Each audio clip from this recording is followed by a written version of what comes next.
Before you hear the rest of the talk, you have some time to look at questions 15 to 20.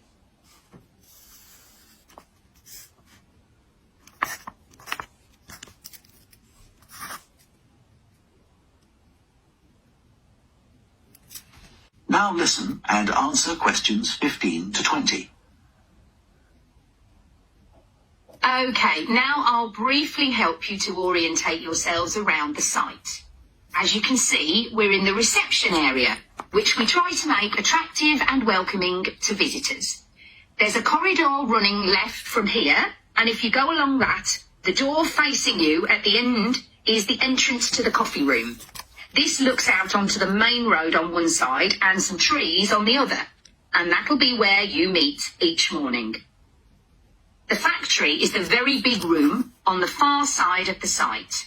Next to it is the warehouse, which can be accessed by lorries going up the road to the turning area at the end.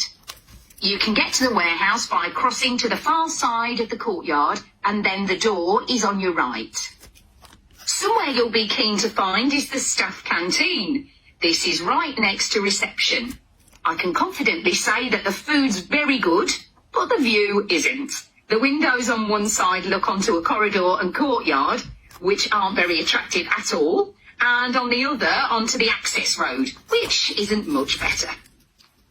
You'll be using the meeting room quite often, and you'll find it by walking along the corridor to the left of the courtyard and continuing along it to the end. The meeting room is the last one on the right, and I'm afraid there's no natural daylight in the room. Then you'll need to know where some of the offices are. The Human Resources Department is at the front of this building.